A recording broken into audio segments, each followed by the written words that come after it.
Que a graça e a paz de nosso Senhor e Salvador Jesus Cristo esteja em cada coração. É com muita alegria que nós estamos aqui para mais uma videoaula.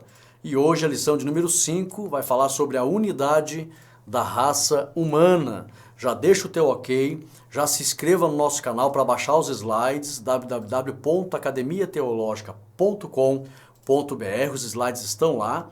Você indo lá, você clica. Quando você clicar, vou ensinar para os irmãos aqui, porque semana passada alguns irmãos não estavam achando. Na descrição do vídeo vai ter o link, vai abrir a página da Academia Teológica e você vai no menu do lado da Academia Teológica, tem 3 barras ali que é o menu, é o símbolo do menu. Tu vai digitar em menu, vai clicar em menu, já vai aparecer embaixo slides 2020 e vai ter todos os slides ali, vai ficar bem simples. Então já se inscreva no nosso canal, deixa o teu ok. E a lição de hoje vai falar que toda a raça humana, eles têm uma origem. Todos vieram de um único casal.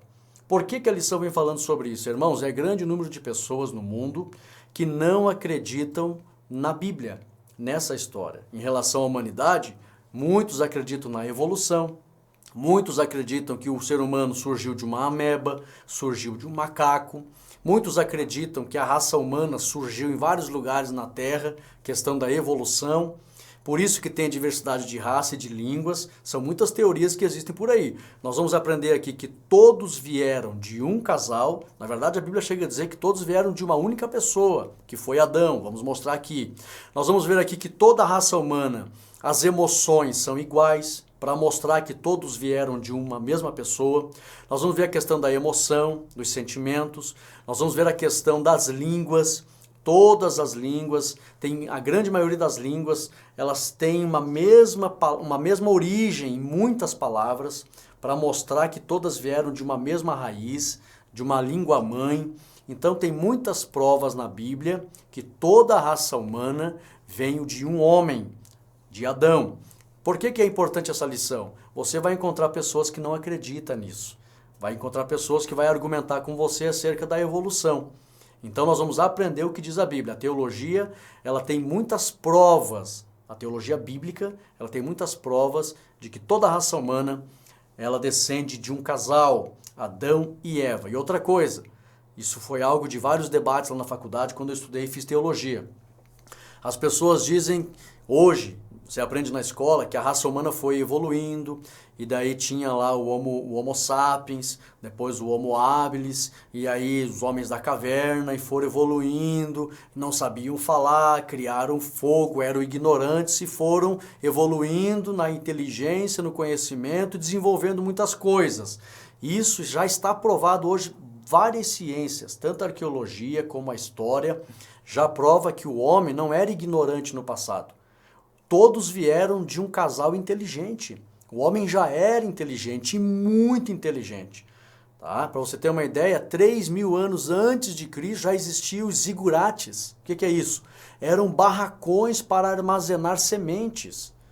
Então a humanidade já fez coisas... Ontem mesmo eu estava vendo um estudo que no mundo antigo eles tinham tecnologias que até hoje eles não conseguem entender como que eles fizeram certos tipos de trabalho.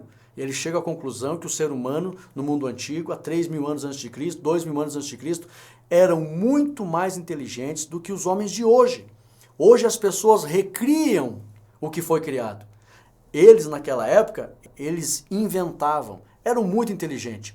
Para vocês terem uma ideia, irmãos, eu estive lá em Petra, na Jordânia, onde tem aquela, na verdade é uma tumba esculpida na rocha, onde o Indiana Jones fez o filme, e entrou ali sobre o cálice, o filme do Indiana Jones falava do cálice, de Jesus Cristo, e ele entra ali. Na verdade aquilo ali é uma tumba, tem só uma sala ali. O filme eles fizeram uma adaptação, você entra ali e parece assim que é uma grande construção, com várias repartições e tal, isso ali já é adaptação cinemática, ou cinematográfica. Mas é só uma tumba esculpida na rocha, e aí tem uma sala lá dentro. Era uma tumba mesmo. E aí tem 4 colunas na frente. E nós observamos, tem uma coluna que ela é torta. Eu perguntei para a guia, como que aquelas 3 colunas são perfeitas? Elas são perfeitas, redondas, você não vê uma falha, uma perfeição incrível. E aquela ali é torta. Ela disse, não, que houve muitas guerras e uma coluna caiu. E essa coluna que está torta, engenheiros modernos tentaram reconstruir e não conseguiram deixar com a mesma perfeição das outras 3. Então você veja que o ser humano, todos vieram de um casal inteligente. Nós não somos descendentes de um uga-uga, um homem da caverna. Então a Bíblia tem muitos esclarecimentos acerca da prova real que a humanidade descende de um casal inteligente. Adão era tão inteligente, tinha uma inteligência tão grande para usar as palavras, que quando ele viu Eva, ele já declamou um poema. Do varão fostes tirado, carne da minha carne, osso do meu osso. Olha a inteligência dele. Ele deu nome aos animais, às espécies. Então, irmãos, tem muita edificação e esclarecimento sobre a unidade da raça humana e a origem da raça humana. Vamos para frente, slide 2, primeira parte, a unidade racial do ser humano. Primeiro tópico, a origem divina do ser humano. Subsídio teológico, o homem é resultado da evolução? É uma pergunta. Resposta, não. O homem é resultado de um ato criativo de Deus, conforme Gênesis 1, 26 ao 30 e capítulo 2, versículo 7. Então você já pergunte para os alunos lá, o homem é resultado da evolução? É claro que no nosso meio evangélico, a maioria unânime vai dizer, não, o homem não é resultado da evolução. O problema não é a gente acreditar, o problema é a gente saber explicar para quem não crê. Nós temos que ter prova, nós temos que ter base bíblica. Então o homem, como é que a gente deve responder quando alguém perguntar para nós? O homem é resultado da evolução? O que você acha? Você que é cristão, você que é evangélico? A resposta é essa, não. O homem é resultado de um ato criativo de Deus. Está lá em Gênesis 1, 26 ao 30 e capítulo 2, versículo 7. Um ato criativo de Deus. E o homem foi feito inteligente, cheio do Espírito Santo, cheio de sabedoria, cheio de inteligência. E aí então desenvolveu a humanidade por meio da inteligência do primeiro homem. Nós não somos descendentes de homens da caverna. Até falei para o meu professor lá na faculdade. Houve pessoas que andaram errantes, que se criaram ignorantes, isoladas.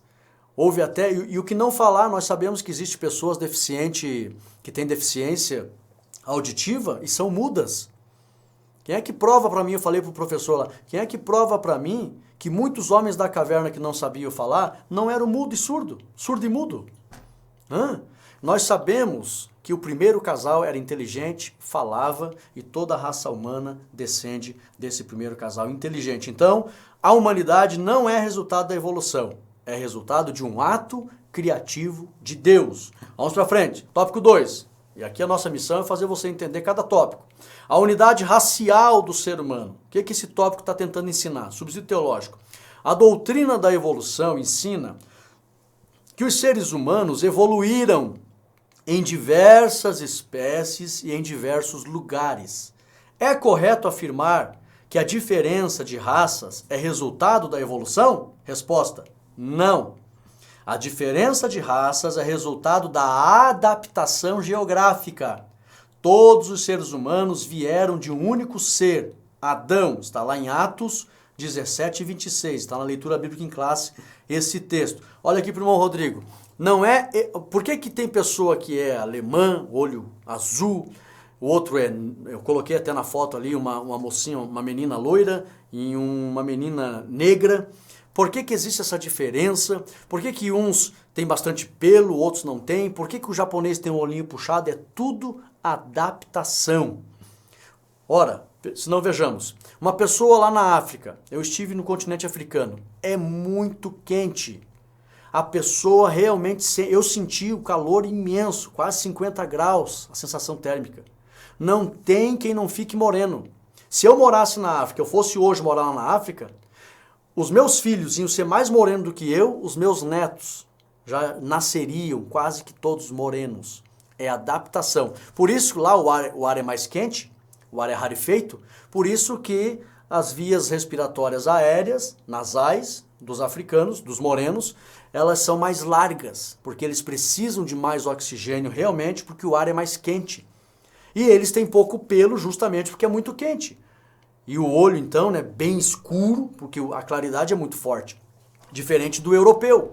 O europeu já é loiro, o olho lá vários dias na Europa, quer ver na Inglaterra, fica nublado, muito frio no inverno, e aí muitos de olho azul, não tem tanta claridade em várias estações lá. Aí são cabeludo, já porque é uma defesa natural, é adaptação. Por que que o oriental, o japonês, ele tem a pele amarela e o olho puxadinho?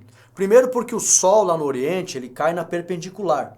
E aí dá mais evaporação das águas do mar, e aí essa evaporação das águas do mar muda a tonalidade da pigmentação da pele, da melanina. E aí por isso que eles são mais amarelo e mais clarinho. E outra coisa, todo mundo sabe que lá na Ásia é a terra do sol nascente. Olhe para o sol e vê se tu consegue ficar com o olho aberto. E eles têm essa aparência assim. Então é tudo adaptação geográfica, ok? Então não é evolução. A diferença de raças é adaptação, ok? Então vamos lá, slide 4. Terceiro tópico, a unidade psicológica do ser humano. Subsídio teológico. O que que esse tópico está querendo dizer? Unidade psicológica, para você entender que todos vieram de um mesmo casal, de uma mesma pessoa. Todos sentem a mesma coisa. Em toda a Terra, ouve-se falar que os seres humanos sentem alegria, afeto, medo, tristeza e raiva.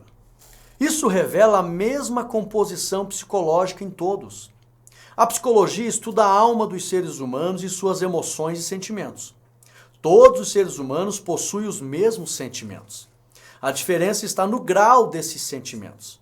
Lembrando que uma alma sem a sabedoria da palavra de Deus pode predominar ou oscilar em um dos temperamentos humanos que são. A pessoa pode ser mais sanguínea, mais colérico, mais melancólico ou fleumático.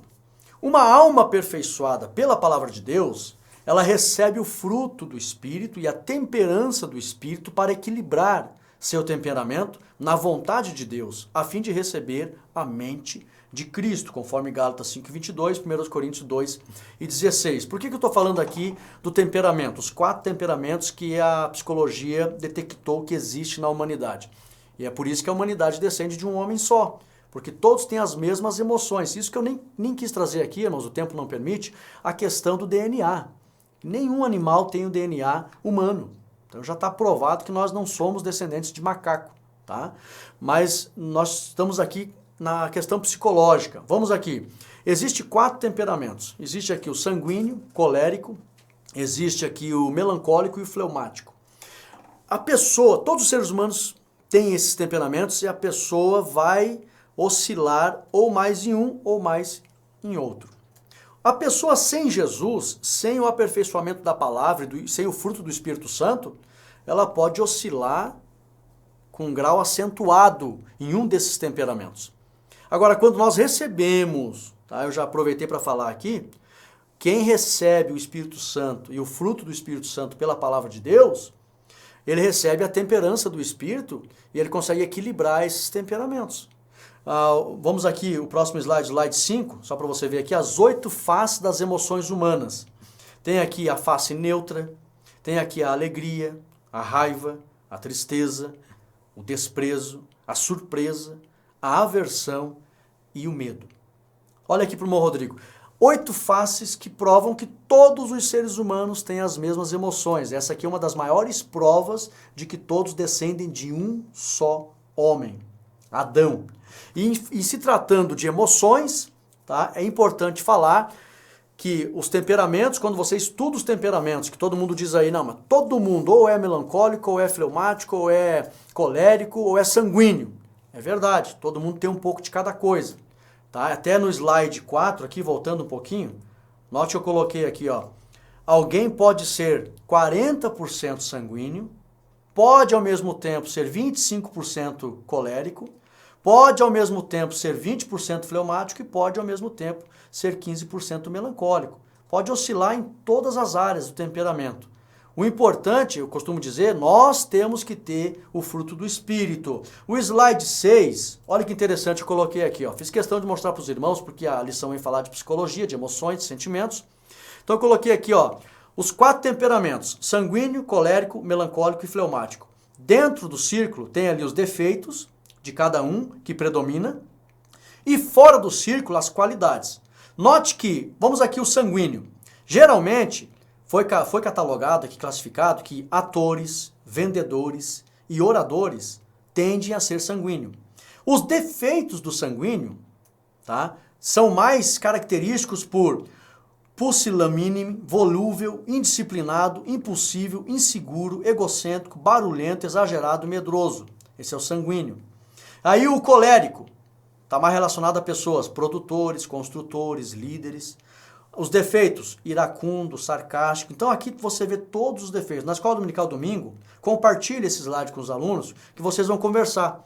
Agora, o melancólico, o fleumático também. Tem do lado de fora as qualidades e do lado de dentro os defeitos. É bom lembrar, olha aqui para o irmão Rodrigo, é bom lembrar que todos podem ter um pouquinho de cada coisa. Geralmente quem não tem Jesus pode pender mais para o sanguíneo. O sanguíneo, ele é muito astuto, uma das maiores características do sanguíneo, ele é astuto e esperto. Ele quer tirar proveito de tudo. O colérico, ele é agressivo. Estou falando dos defeitos, tá? Características fortes desse tipo de pessoa. O fleumático, ele é mais compassivo, mais calmo, mais temperante. O melancólico já é muito inseguro, emotivo demais, tende a ser triste. Mas você pode ter um pouquinho de cada coisa. Quando nós aceitamos a Jesus, o Espírito Santo nos concede o fruto, daí vem a temperança do Espírito. E aí todos esses temperamentos ficam equilibrados na vontade de Deus. Triste a pessoa que não recebe o fruto do Espírito Santo. Ela pode pender muito em grau acentuado para um desses temperamentos. Tá? O colérico, o sanguíneo, o fleumático e o melancólico. Mas quem recebe, eu coloquei aqui, tá? No slide 4, tá bem claro aqui, ó, uma alma aperfeiçoada pela palavra de Deus recebe o fruto do Espírito e a temperança do Espírito para equilibrar seu temperamento na vontade de Deus, a fim de receber a mente de Cristo. Então, alegre e feliz quem recebe o fruto do Espírito. Quem não recebe, ele vai pender para um desses temperamentos. Mas o assunto aqui, eu abri um parênteses para explicar sobre essas questões das emoções, mas o assunto da lição mostra que todos os seres humanos têm as mesmas emoções. É uma grande prova, todo mundo chora, todo mundo se alegra, que todos descendem de uma mesma pessoa, com os mesmos sentimentos. Ok? Slide 7. Agora, mais uma prova. A unidade linguística original da humanidade. Primeiro tópico, a língua original da humanidade. Subsídio teológico. Esses slides ficaram muito bons, irmãos. Tá? Olha só, Deus, além de conceder inteligência ao ser humano, deu a capacidade de expressar essa inteligência por meio da fala ou das palavras. Isso é muito lindo. Isso é uma grande capacidade. Contudo, a língua original da humanidade, ou a mais antiga, é desconhecida. Ninguém sabe. Sabemos que a escrita é a expressão da fala. Uma das escritas mais antigas da Terra é a escrita cuneiforme da antiga Suméria, região da antiga Mesopotâmia, atual sul do Iraque, e antiga terra de Sinar, onde foi feita a Torre de Babel, lá em Gênesis 10:10. Então, eu já vou explicar. Alguns estudiosos acreditam que o hebraico seria a língua mais antiga da Terra. Porém, isso é improvável, pois o próprio alfabeto hebraico foi baseado no alfabeto fenício e tem muita influência dessa língua. Então, olha aqui para o irmão Rodrigo. A unidade linguística. Nós já sabemos que todas as línguas da Terra, elas possuem semelhanças, e isso é a prova de que vieram de uma mesma raiz, uma língua-mãe. Isso vários linguistas que trabalham na área da linguística já provaram isso. Até tem uma palavra, o slide 8 mostra ali, tem uma palavra que une todos os povos. Eu já vou mostrar para você, que é a palavra aleluia. A expressão é quase que igual em todos os povos. Então olha só, mas a questão aqui, tem muita gente que acha que o hebraico é a língua de Adão. Não, irmãos, isso é improvável, tá? É improvável. A linguística mostra aqui que as línguas mais antigas são as línguas sumerianas, acadianas, dos antigos babilônicos. E aí vieram, Abraão era de lá, de Ur dos Caldeus, né? A antiga Caldeia, a mesma região da Mesopotâmia. Depois vem a ser um grande império babilônico e hoje é o sul do Iraque lá. Mas essas línguas, houve uma divisão, os irmãos sabem disso, e ninguém sabe se a língua materna não mudou também naquela divisão. Porque houve uma grande confusão, ninguém se entendia mais. Todos passaram a falar uma língua diferente. Então a verdade é que ninguém sabe. O próprio alfabeto hebraico ele descende do alfabeto fenício. Foram os fenícios que criaram o alfabeto no mundo. Eles que criaram as 22 consoantes. Depois os gregos colocaram as vogais. Então, o próprio alfabeto hebraico ele tem origem no alfabeto fenício. Não dá para dizer que a língua hebraica é a língua de Adão. Ninguém pode provar isso no mundo. Slide 8, olha só, tem mais algo importante aqui sobre a língua. Todos sabem que antes da confusão na Torre de Babel, havia apenas uma língua falada entre os homens. Gênesis 11, 1. Porém, ninguém sabe se essa língua materna permaneceu ou foi mudada. Ninguém sabe. Deus trouxe várias línguas e com isso houve confusão e a desistência da obra. Nós sabemos disso.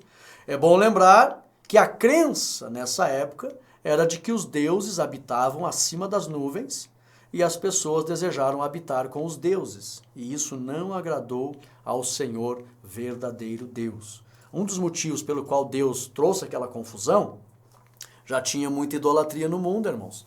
Lamentavelmente, o dilúvio já tinha passado, Cã, Sem e Jafé estavam repovoando a terra, já tinha muita gente. E aí então Nimrod e uma série de pessoas ali em Sinear, eles então propositaram, vamos se unir aqui, vamos construir uma torre que chega até o céu. Vários historiadores já provaram que tinha muitas pessoas que já se voltavam para outros deuses. Porque só quem perseverou crendo no Deus de Noé foi Sem. Jafé e Cão não perseveraram. É por isso que da descendência de Sem, Deus escolheu Abraão. O que estava interessado em conhecer Deus, porque até a família de Abraão, os historiadores contam, que eram idólatras. Então aqui, irmãos, eles acreditavam que os deuses moravam em cima das nuvens. Então a ideia deles era fazer uma torre, é claro que ia trazer um poderio para a humanidade, quem dominasse aquela torre, ia trazer uma certa segurança se viesse um novo dilúvio, e aqui já foi uma grande incredulidade, porque Deus tinha dito para Noé, não vou mais trazer dilúvio sobre a terra. Eles tinham que confiar, já não confiaram. E aí fizeram a torre, mas a ideia principal é que eles queriam morar com os deuses. E isso uma grande prova de orgulho, porque aqueles que dominassem a torre e conseguissem chegar lá, eles iriam automaticamente acharem que eram deuses também. E Deus trouxe uma grande confusão ali, porque a intenção era maligna, irmãos. Alguém pensa assim, nossa, mas que pecado, que coisa tão errada que eles estavam fazendo, eles queriam viver junto, eles estavam unidos, tinham união, a intenção era totalmente maligna. E Deus teve que descer lá embaixo e trazer então o fim daquela obra por meio da confusão das línguas. Só que ninguém sabe qual é a língua materna. É possível que até a língua materna foi mudada. E entraram em grande confusão. Ninguém sabe. Vamos lá, slide 9. Indícios da linguagem primitiva. É impossível saber atualmente qual idioma seria o primeiro falado entre os homens.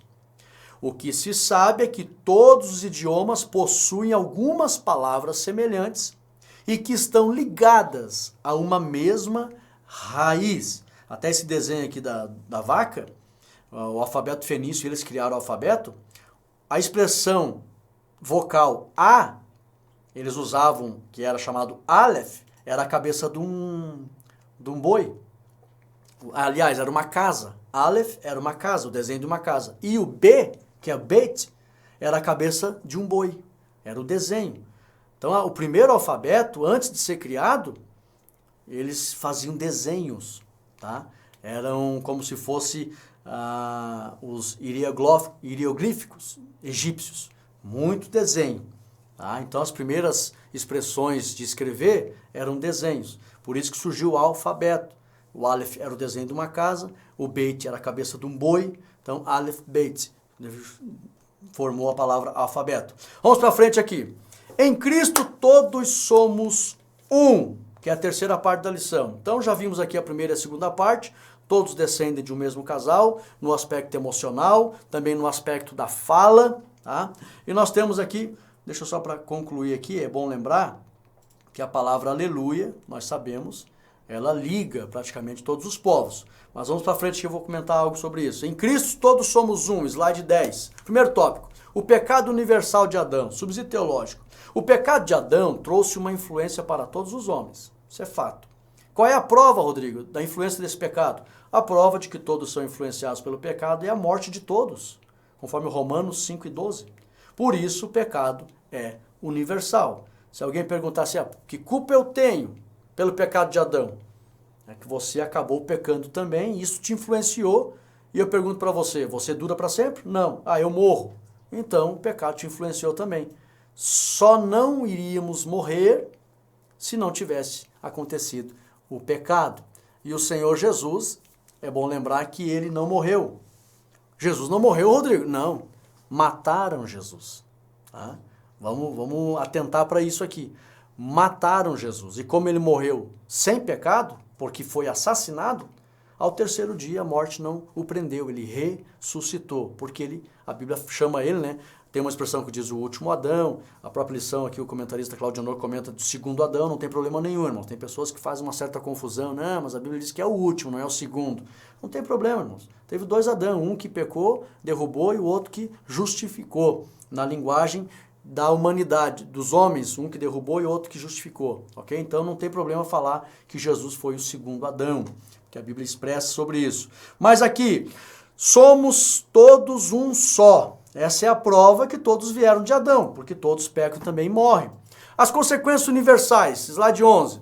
A morte trouxe duas consequências fatais para os homens, tais como, letra A, morte espiritual. Está lá em Isaías 59:2. O pecado faz divisão entre os homens e Deus. Letra B, morte física. Está lá em Ezequiel 18:20. Né? A alma que pecar, essa morrerá. A morte espiritual tem duas fases. Letra A, a morte espiritual no período da vida terrena. É possível alguém viver aqui e estar separado de Deus. A palavra morte quer dizer separação. Lá em Mateus 8:22, Jesus disse, deixe os mortos sepultar os seus mortos. Então note que, espiritualmente falando, já nessa terra é possível as pessoas estarem mortas. E letra B, a morte espiritual eterna depois do juízo final.